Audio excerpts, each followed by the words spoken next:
Hey guys, welcome back. Another Reddit video. We're going to seek out all the questions that are being asked of Pokemon TCG r/Pokemon TCG on Reddit.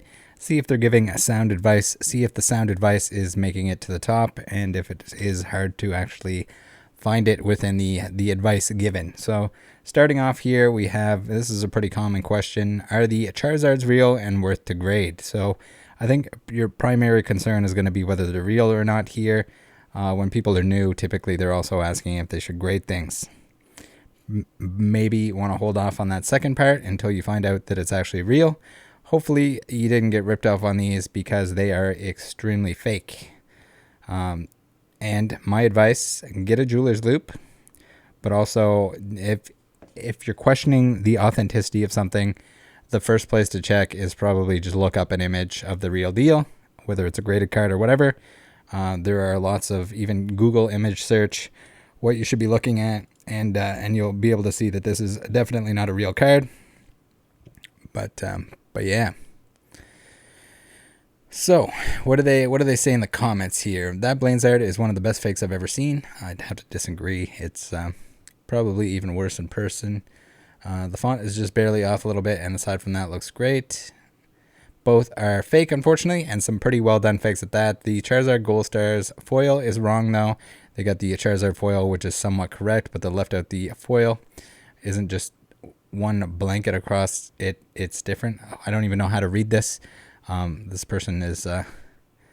I don't know if they were paying attention when they wrote that sentence. Also, the border on the rules box and the attack box should also be foil, so they missed that, immediately striking me as fake. On the Blaine's Charizard, the text is just a little bit off to be... Like, you can look at this Charizard, like, the colors are straight wrong. From across the room, you should be able to tell that that's a fake card.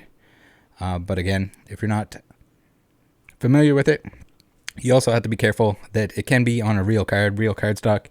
If they wipe the front with acetone and then print on top of it. So you have to be checking the rosette pattern and the front of the card as well as the back. So you can do the P-hole trick on the back side, which is you just check inside the Pokemon P, and it should be like a nice little checker pattern, or anywhere else on the card. The backs haven't changed over the years on English cards. They always remain the same. They will always have that same rosette pattern, and you could verify that way. But then also you got to take a look at the front to make sure that it's not just something printed onto it. So when something's blurry, when something's got the wrong font, the wrong size, the wrong text, if it looks off, it's probably off, and probably a fake card or a modified card. Color is all off with the first one. The second one made me double take. However, the first ed stamp looked weird, too thick. You got to be careful with the first ed stamps as well. As we've seen on the channel, the people will fake the first ed stamps, so you have to know what you're looking at there as well. Even if the rest of the card is real, the stamp can be added later. Yes, you will always be able to tell when someone adds the first ed stamp because the ink is never going to be the same, and the location, size, everything else with magnification is always going to be off. Too thick. They're better than most fakes, but the things I noticed were that the text looked different from the authentic version and the color seemed off, especially on the first card. I agree. If I'm not mistaken, all first edition stamps, the mitting of the T in edition is lined with the corner of the character border. So not the case. And clearly you didn't take anything, that stupid CGC article. So in base set, yes. In the other sets, no. The first edition stamp doesn't necessarily always reside in the same spot. It will reside in the same spot as that specific set, but yeah, I mean, maybe people should be watching Rattle Pokemon videos instead of the CGC article. Also, they failed to mention who the scammer was, our Arjun Dillon culprit. I guess they didn't want to name drop. We have a Zebra Renegade. Says literally Google the card and compare to an authentic copy. Lamau, the difference is blinding almost always on these posts. So the very good advice here. First check you should be doing, compare it to an authentic copy. We have the internet these days. If it looks off, and when it looks this off, you could have solved your question. Whether or not this is someone that... It could be somebody that's also printing these cards that's trying to like test to see if people can notice or see what's wrong with them. So keep that in consideration. Not necessarily someone that's actually new. They might be just letting on. So yeah, just familiarize yourself, especially if they're expensive cards.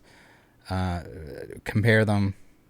Be careful out there. So there's some good advice, but most of them are just saying that like too glossy.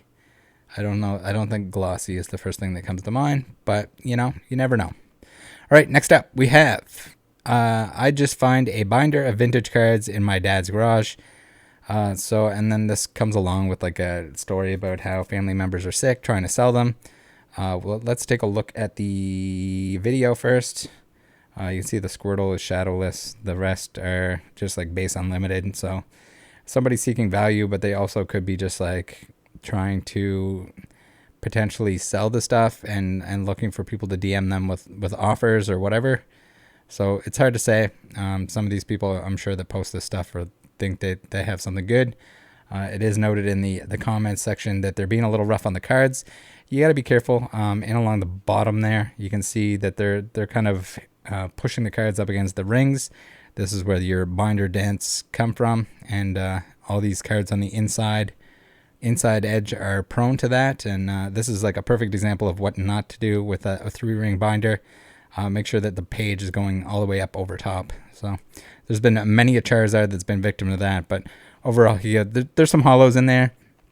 I'm not saying that it's worthless, but most, even though they're vintage cards, even though their base set unlimited was printed into next week. So from what I was seeing, there's only one shadowless card, which is the Squirtle. There could have been more that he skipped over or something like that. For the trainers and the item cards, you'd have to check the bottom to see if it has the 1999 copyright date twice in order to know whether they're shadowless or not, without noticing it right away with the color and stuff like that.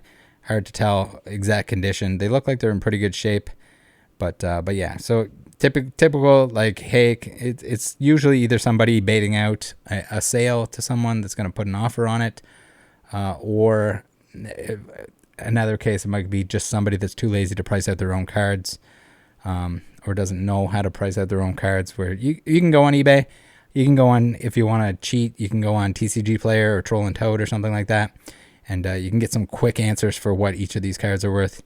Not very much. It's base unlimited, and they look like they're near mint. So let's read through some of the comments. Maybe we won't go through all of them, but we'll read whatever's up at the top here. First one, the aggressive page flipping is bothering me. LOL, awesome find, dude.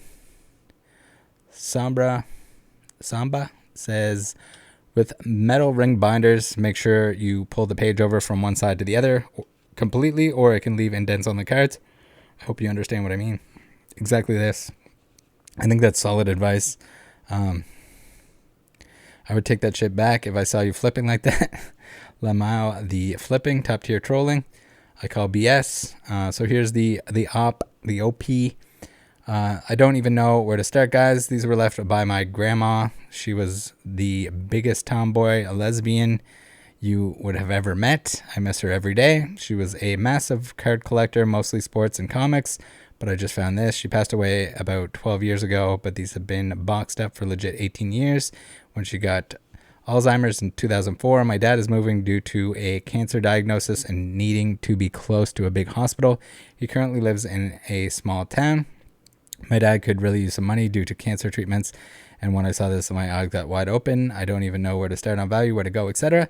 So the advice would, and shows up a little bit here, that you should just price them out. If you want to get the most for them, you have to sell them either individually or in lots. Probably sell the hollow separately, and then maybe sell the rest of it off. Again, it's not big money. Do they know what they're talking about? It's hard to say. I'm not saying that this is the case in this specific instance, but usually if something's coming in terms of like medical stuff, there's a pretty good chance that it's somebody that's just trying to flip and dip, that's making it up. From what I've seen, again, it's not always going to be the case, but yeah, not a whole lot of value there. Advice should be go look up the prices on Troll and Toad. Stop pushing the cards against the binder rings. Now, what do we got?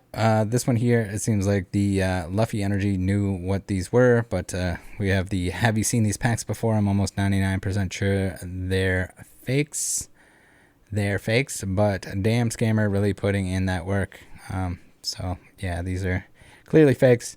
The author knew, but then there's like some discussion about it. So next, we got another very. This is the theme with the newbie stuff. Is always comes into, should I grade it? Is it grade worthy? Grady Bobady. And I think that's why we saw a lot of these pop-up grading companies and a lot of people that felt the need that they had to grade everything in existence. They always had to buy slabby wabbies. That's why you see countless posts on Facebook groups and stuff like that where someone's like, hey, I have $55. Anybody have any slabs for sale? They don't mention what cards they want. They just know that they want slabs.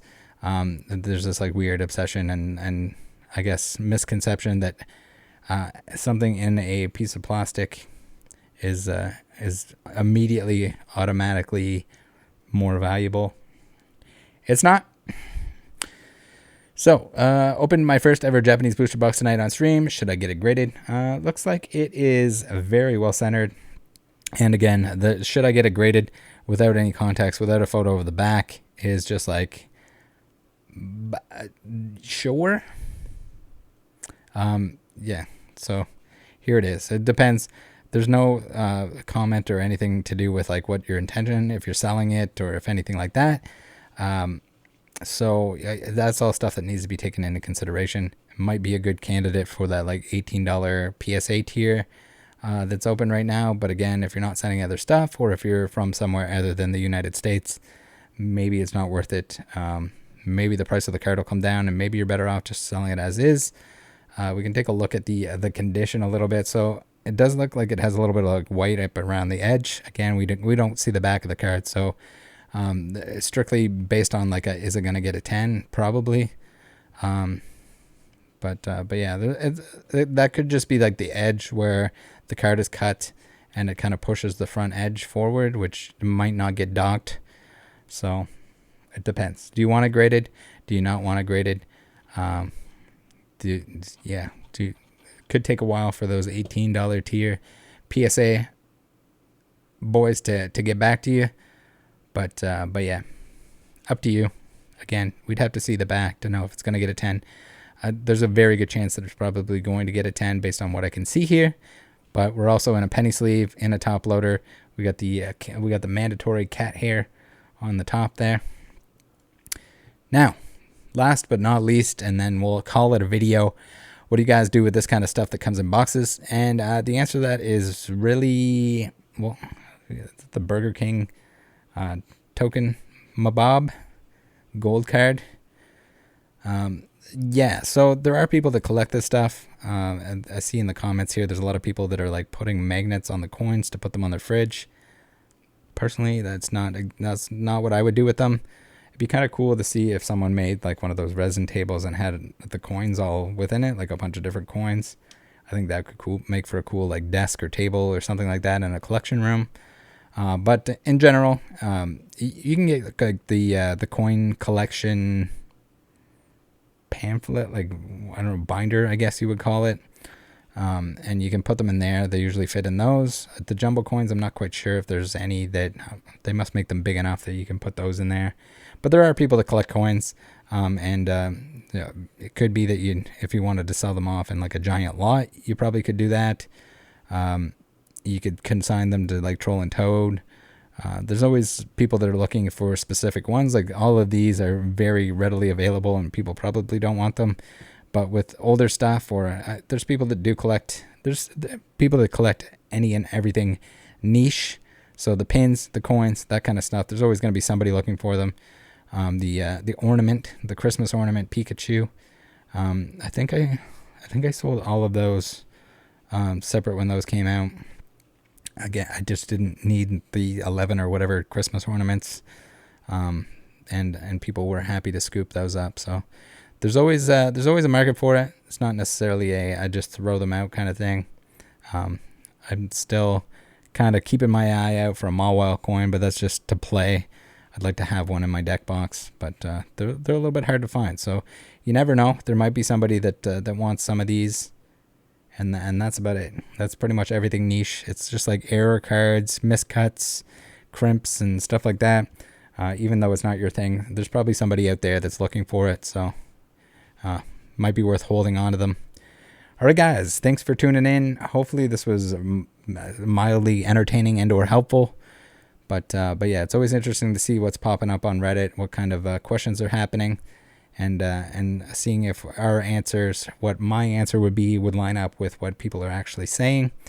Oftentimes, I got to dig a little bit before I find the advice that I would personally recommend. But that's about it. Thanks for tuning in. See you next time, guys. Join the Discord. Bye.